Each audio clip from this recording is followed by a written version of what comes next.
What's good, y'all, and welcome to my review for Creatures Commandos. The final episode just aired a few hours earlier today. Finally got the chance to watch it, man, and man, what a fucking finale, man. Like, obviously, we'll get into the nitty-gritty about it in the spoilers discussion of this review, like we always do, but man, James Gunn, you son of a bitch. You son of a bitch, bro. You did not need to do that to end the series off. But yeah, man, anyway, guys, overall, I thought the show was fantastic, and as, like, I guess you can say the actual, like, first chapter of the DCU, man, because, you know, Blue Beetle was kind of like, it's really like a chapter 0.5, is like chapter 0.5, really. This is really the start of the DCU. This, and of course, the Superman movie coming out, next year. This year are like the true start of the DCU. This lays the foundation. Well, obviously, Superman is going to be the big one that'll probably make or break the franchise. That will probably make or break this, the DCU, depending on how it does. But anyway, guys, this show is fantastic, man. I had an absolute blast watching it, man. And yeah, without further ado, man, let's just jump right in. So the show stars Maria Bakalova, right? Indira Varma, Frank Gurlio, Zoe Chow, Anya Chalota, if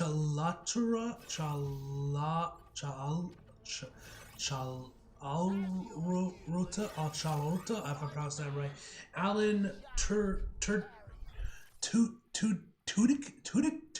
if I pronounce his name right, and man, we're on the plot of Creature Commandos, at least according to IMDb, because the Google one's kind of inaccurate, although this one is so much better. Follow a group of military superhumans comprised of a human leader, a werewolf, a vampire, a Frankenstein's monster, and a Gorgon. Don't know why this thing mentions a vampire. There are no vampires on the team. I can't, and there's not a werewolf unless you're referring to Weasel, who is a, weasel, so I don't know why it says werewolf. And yeah, weird as a script. The one on Google isn't much better, where it just says a Black Ops team is the foundation is formulated out of prisoners laying the foundation of the Suicide Squad. No, this is after the Suicide Squad. Like, and the whole reason why she makes a Creature Commandos is because she can't do the Suicide Squad anymore because her daughter ousted her at the end of Peacemaker. So I don't know why that one is, man. But yeah, weird ass descriptions aside for both of the series on both IMDb and Google, they're both kind of inaccurate. The show itself, like I said, was fantastic. The cast obviously was great, man. I really enjoyed Alan as I'm just gonna call him Alan because I'm not gonna try and butcher his last name, as Dr. Phosphorus. He's the Highland Man. I'm pretty sure I mentioned this in my my first impressions video as well, that I was like really excited for Dr. Phosphorus, and I like into him. If you guys, of course, follow me on Twitter, you guys know I'm live tweeting during the show, man. As I watch the episode, he quickly became my favorite character of the main cast, man. I just love Dr. Phosphorus. But yeah, he was a highlight, man. Indira, I know you pronounce her name. He plays the bride. Frank's not just the bride. She was great as well, and of course Zoe's Nina. Just the whole main cast was solid across the board. Now let's talk about Rick Flag Sr., who you guys, of course, is like the new leader of the team, and he's taking up Rick Flag. But because Rick Flag died at the end of the Suicide Squad, which I'm still annoyed about. I mean, yeah, his heart got pierced and everything. I know there was no way to through it, but like, come on, it's a comic book. We have that character survive worse, man. Like, overall, man, I thought Rick Flag's dad was really cool, man. I enjoyed what they did with him as a character, man.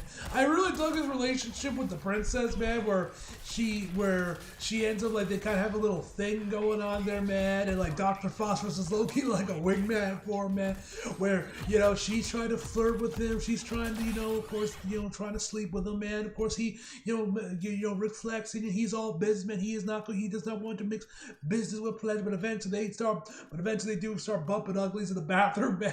Dr. Phosphorus is just like, hold on, man, give him about 30 seconds, man, like, let him be. And then he starts like talking with Weasel. He's like, actually, he's older, he has a lot of experience, give him a minute, give him a minute. While they're just fucking in the bathroom, man. That scene was hilarious, and I believe that was like the third episode I think that was, or it might have been the first two. I'm not entirely sure. But yeah, overall as a character, man, I thought it was pretty cool, man. Obviously, especially after when I went back and rewatched Suicide Squad, because guess what, I rewatched it through the extended cut for the first time. And I just really miss Rick Flag, man, the real Rick Flag. I still, like, he's cool, his dad's cool, but like, I want the real Rick Flag. He was so cool, man. I love Rick Flag, and I wish he survived, man.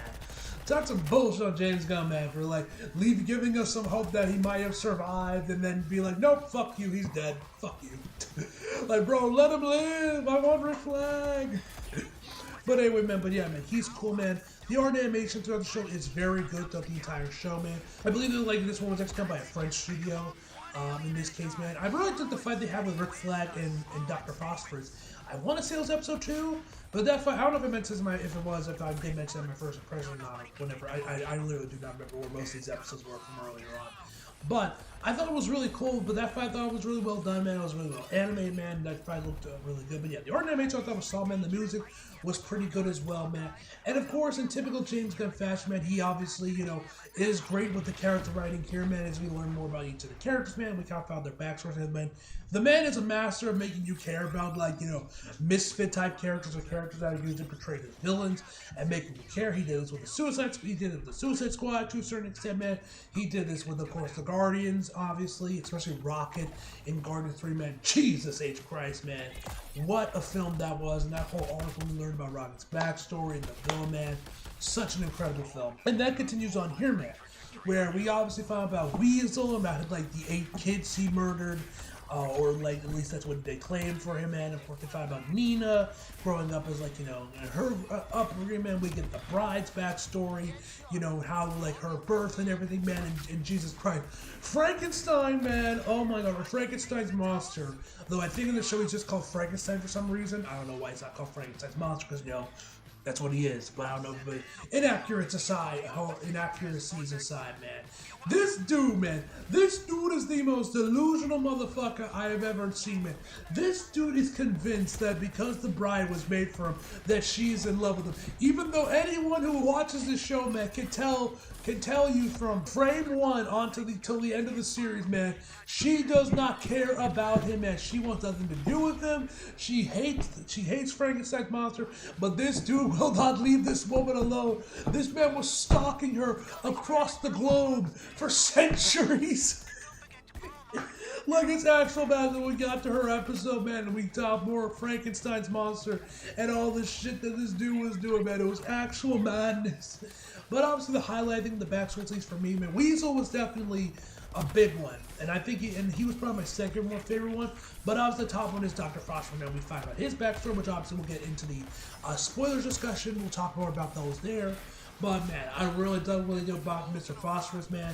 Batman, of course, in that episode made his first appearance in the DCU, though he's completely in silhouette because James Gunn didn't want to commit to anything yet about like the suit's design or anything, man. He's like, because there was like clips of an interview he did recently, like right after the episode aired, where he mentions like, I'm not ready to commit to anything, so more silhouette. But hey, it was cool to see the Batman make his first appearance in the DCU.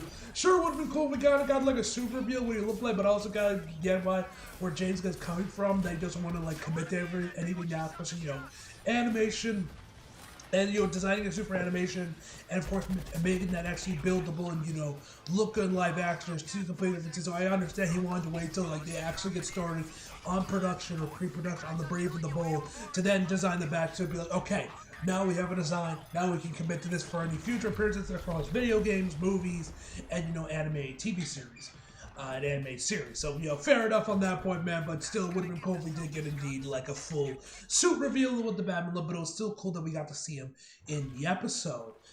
Yeah, like I said before, the actions were really well done, man.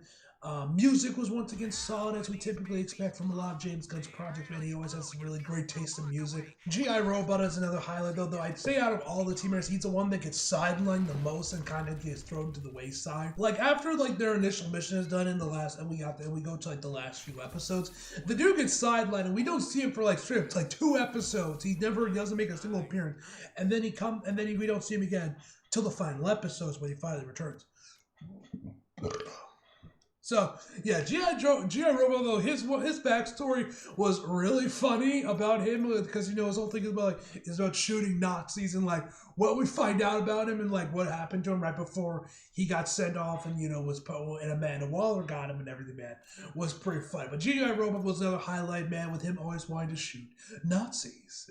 He was pretty fun, man. I like G.I. Robot. Hopefully we get to see more of him in, like, a season 2, if the show gets to, which I assume it will, or whatever other time times we get to see him in the DCU. But yeah, man. I'd say for like negatives, man. One, obviously Rick Flag dying. I feel like Rick Flag should still be around, man. We should still see Rick Flag, and he should survive that attack.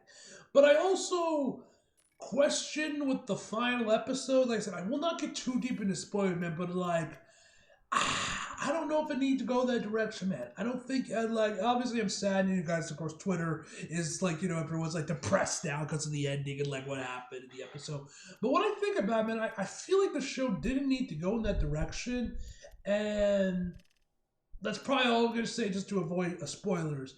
But, yeah, man, this show is fantastic, man. I had a blast watching Creature Commandos, also which G.I. Robot got a lot more screen time. As I say, he gets sidelined pretty quickly and doesn't really get as much screen time as I feel like he should, at least compared to the other members, man. He is very much sidelined compared to the rest of the crew. But yeah, that's about all, man. As always, I'll give you guys my final verdict, and then we'll get into spoiler discussion. So, leave now leave now if you guys don't want to get spoiled after I say my verdict, or continue on watching.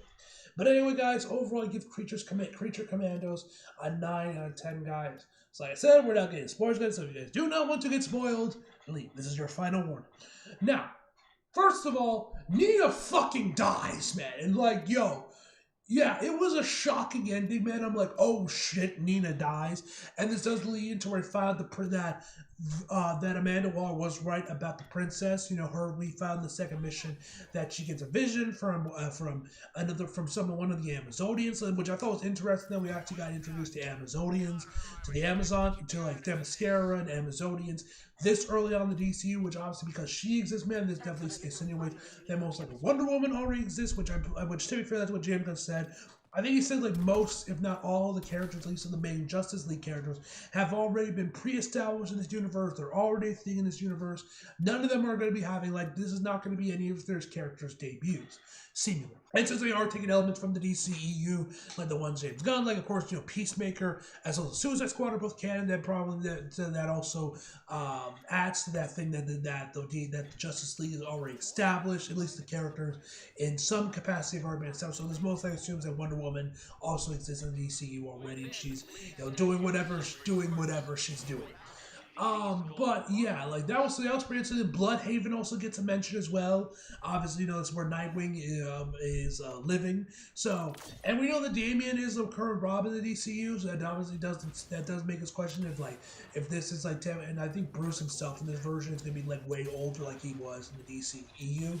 So there's a good chance that Dick already exists in this universe. He's already Nightwing, and he's already in Bloodhaven, already fucking shit up. Could be wrong with that one, man, and maybe it's just Damian in this universe. There is no Dick, there's no Jason, none of the other Robins are there. It's just Damian. But then we also could see Dick as well. But it was cool that Bloodhaven got a little mention as well.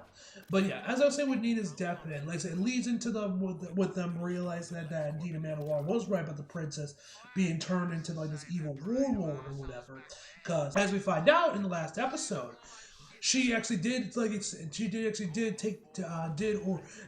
Clayface to take down like the doctor that was there. I believe she was a psychiatrist who, her introduction was nuts. Where she like starts hitting on one of her students and like we learned it was definitely more for like the lecture, not her just like genuinely trying to hit on one of her students in the middle of class. But it was still a pretty wild segment.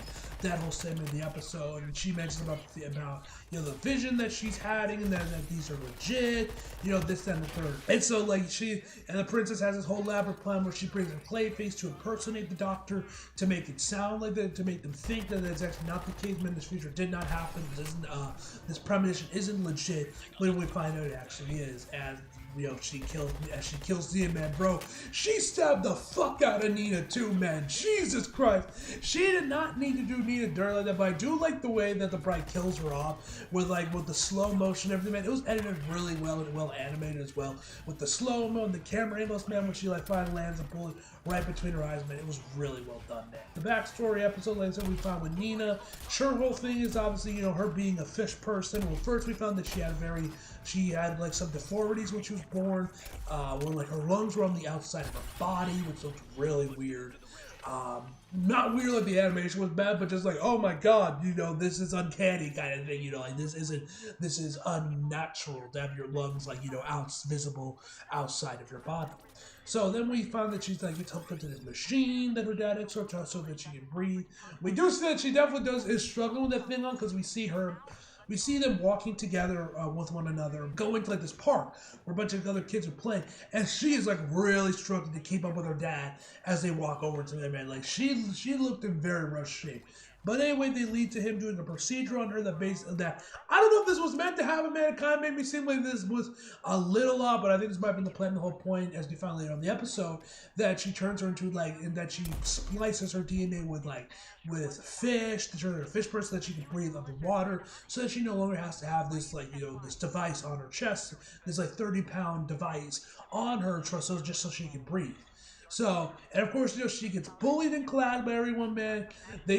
Some of the guys start, a bunch of the girls on, an enemy field hockey team are just all picking on her and just, going really at her, man. Being like, ribbit, bitch. And I'm like, bro, where's the ref, man? Where are the red cards? Where are the penalties? Where the fuck is anything, bro? And then we get to the school itself, man. These two assholes come over there and be like, hey, man, ribbit, what does that mean in your language? Ribbit, bitch. And then he grabs her, throws her on throws her to the lockers and says, I said ribbit, bitch. Which, first of all, makes no goddamn sense, but she doesn't even resemble a frog. She resembles a fish more than anything. So I don't know why they keep why they confuse her and make her act like she's a frog. Well, she doesn't even look like a frog, but I digress. But yeah, she was cool, man. And like I said, I was really shocked with her death, man. I don't know if she needed to die, though. I feel like, yeah, it kind of makes sense with them for this kind of being what they learned. To the princess was indeed evil. But at the same time, man, I don't know, man. I don't think Nina needed to die, man. And I'm not too fond of the idea of killing off major characters in the first season, man. If you wanted to kill Nina, maybe after season 2 or season 3, okay, fine. But to kill her up after the first season, man, I don't know. I'm not really vibing with that. It reminds me of BBS, honestly. And it also felt like it was more done for shock value than anything else. But I could be wrong. This could end up serving its purpose until season 2 and other seasons or whatnot, or future Creature Commando appearances, man. But I don't know. I'm not really jiving with the idea of killing off characters after one season. And we find out at the end of the episode that G.I. Robot got a massive upgrade, man. He's jacked the shit, because I believe he got destroyed in his last appearance. In his last appearance, that's why he was off screen for so long. But we also get to see King Shark actually is back as well, and I'm assuming he's going to be taking Mina's spot on the team, man, which is really cool to see King Shark, man. King Shark was cool, man. I really liked him in the Suicide Squad, in the Suicide Squad, man. And he's cool, and Justice League killed us, and Suicide Squad killed Justice League, voiced by Samoa Joe. But now, interesting thing with this one though is that he's actually not voiced by Sylvester Stallone in this show, at least in this cameo appearance he has in the final episode. Instead, he's voiced by somebody else. Now, I don't know if this means that Sylvester Stallone has gone complete from the role. He's been completely recast. If they're only going to be saving Sylvester for movie appearances of King Shark, man, or maybe something happened where he just couldn't record for this one episode. I'm not sure, man, but I thought it was kind of bizarre that they ended up recasting King Shark. But yeah. Miss Dr. Foster's one was also really insane, man, where we find out with him, man, that he is actually a scientist. He's trying to work on a cure for cancer. Then some Gotham City gangsters, man, that are some next level fucked up, depraved individuals, man, where they literally kill his wife and kid and then have him plant evidence and then frame him for the murder. Where all this dude is just sobbing when he sees his loved ones right in front of him murdered. They grab the knife and make him hold on to to get his fingerprints on it. They grab his head to make his hands go on and rub against the blood of his wife, man. This is some next level depravity, man. These criminals, man, Jesus H. Christ. This is crime family had going on, man, was just some next level stuff, man. So then they throw him into the machine that he was creating to cure cancer, which obviously turns him into Dr. Phosphorus. And then the man just goes on a massive revenge tour where he kills not only that crime boss, but kills his entire family, man. His wife, his kids, man, who had nothing to do with what happened to him in terms of Dr. Phosphorus. He was like, nah, motherfucker, you killed my wife and kid, I'm gonna kill your wife and kid, man. Fuck you, and just burns them all, man. Literally, man. Some of the kills that Dr. Foster would do as well, man, due to like him, due to how his body is created, are pretty gruesome as well. Like one of them, he like goes through a tank, man. When they're fighting up against the Amazonian, man, he puts his hand put his hand on her face and like burns her flesh, leaving a nasty handprint of him, man. They do some creative stuff with Dr. Phosphorus, man, which I appreciate, man. But yeah, man, that episode was just absolutely insane. And then he takes over his criminal empire, man. Like, it was nuts, man. Then, of course, like I said, Batman makes an appearance as well. We get to see Gotham City for the first time in the DCU, man. It was just a crazy episode. Weasel, we find out with him, man. We kind of found what actually happened with him, if he actually did murder 18 kids with them. But I believe it was in both the early episodes before we got to his backstory episode, as well as in Suicide Squad. They mentioned how Weasel had killed like 18 kids, and then his lawyer comes there, corrects him that it's apparently only 8.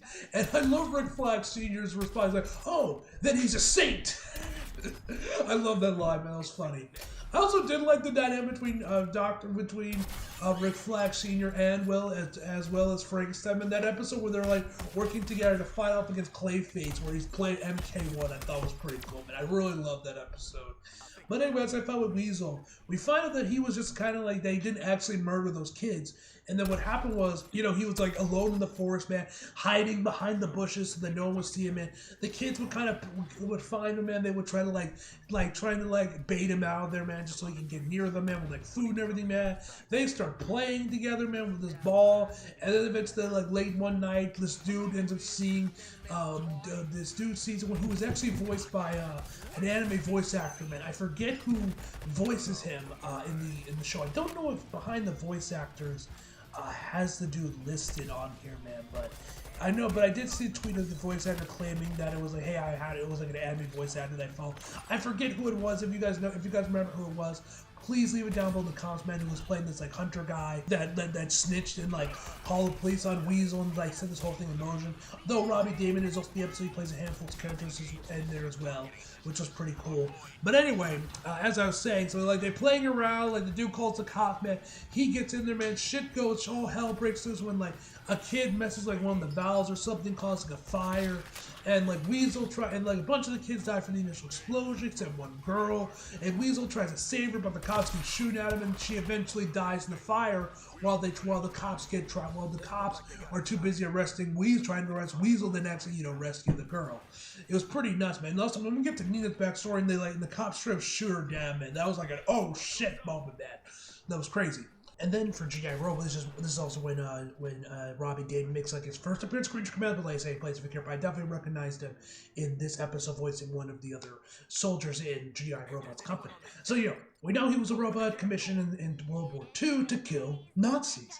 And after the war, man, they had like him on this talk show where he was almost about to gun down everyone there, being like, "Are there any Nazis here?" He's like, "No, that's what a Nazi would say." So afterwards, he got decommissioned, which is kind of like some other like dude got him to research it, but he more or less was decommissioned. Then some World War II, I guess, historian, collector, enthusiast, I guess, whichever you want to call him, ends up buying G.I. Robot and turning him back on, and we find out the dude is actually a Nazi. He's like a neo-Nazi, a Nazi sympathizer. Whatever these people like to refer to themselves as. But we see them, they're at like this little gathering in this room. There's like a dude on a podium. There's a Nazi flag right behind him, man. Of course, G.I. Robot goes into his base programming, just guns down everyone in the room. That was a great, like I said, G.I. Robot was hilarious, man. I love G.I. Robot. And like before, I wish he got a lot more screen time than he ended up getting in season 1. Hopefully that can get fixed in like a season 2 or any other future appearances the Creature Commandos make in the DCU, because I love G.I. Robot. I want more G.I. Robot. Now that he's like buff as shit, I'm curious to see what they're going to do with that, man. And yeah, that's about everything I got for Creature Commandos. This video's gone on for like 20 minutes, man, so I'm done yapping.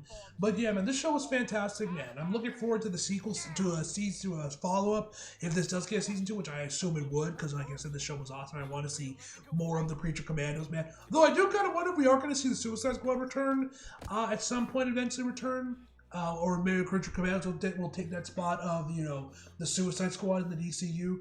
We'll have to wait and see on that, ladies and gentlemen. But yeah, like I said, I've been yapping long enough, man. Anyway, guys, hope you guys enjoyed the video. Like if you did, subscribe if you're new. Follow me if you feel like it. Links description below. And as always, come back for more. See you guys next time.